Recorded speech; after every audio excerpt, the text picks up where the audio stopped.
Gitawag sa Department of Social Welfare and Development Central Visayas kun DSW7 nga unethical o unprofessional ang pagpa-interview sa usa ka local media outfit sa Sugbo ngadto sa rape survivor nga gipasubli pag-asoy sa iyang traumatic experience. Sa eksklusibong pakiginabi sa MyTV Cebu, giingon ni DSWD7 Regional Director Shalane Marie Lucero nga ang maong interview nga miangkon og dakong view sa social media, posibleng makadugang pa sa trauma nga giagian sa biktima imbis nga makatabang sa iyang pagbangon. Para nako, murag it's very unethical, it's very unprofessional for a media person to do that. Ang pamahayag misunod sa pagawas sa usa ka video interview sa lokal nga news outlet kundi gipasubli pag-asoy sa rape survivor ang detalye sa iyang nahiaguman nga pagpangabuso. Nasayran sa atong team nga laing lokal nga si Bianan ang live sub nga mihimo sa susamang pamaagi sa interview. Mahinumduman nga ni adtong Hulyo 10, giingong gilugo sa usa ka kanhi pineriso ang usa ka babayeng store attendant sulod sa usa ka liquor store sa barangay Basak sa Nicolas, Cebu City. Mihangyo na ang Women and Children Protection Central Visayas Field Unit nga tangtangon ang maong video. Apan sa pagkutlo ning balita, wala pa gihapon kini gitangtang og mihimo lamang sa pag-censor sa pipila ka bahin sa interview.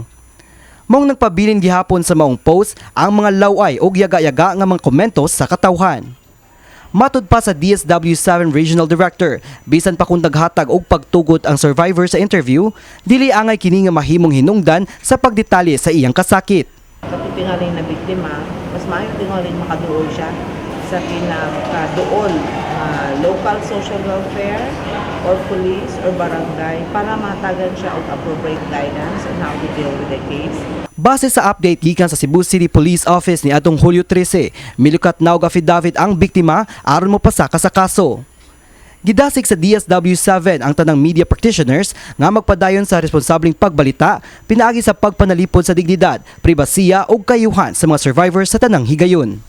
Samtang gihisgutan ang pagpanalipod sa mga biktima, gipaligon usab ni Cebu Provincial Governor Pamela Baricuatro ang kampanya sa probinsya batok sa human trafficking atol sa Provincial ug Regional Summit para sa 2026 National Anti-Trafficking in Persons Awareness Month.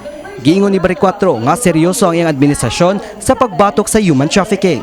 Kamo mga drug trafficker, kamo mga human traffickers na nag-operate rin sa Cebu, bantay lang mo kay gukuron mo na mo. So, stay away from Cebu.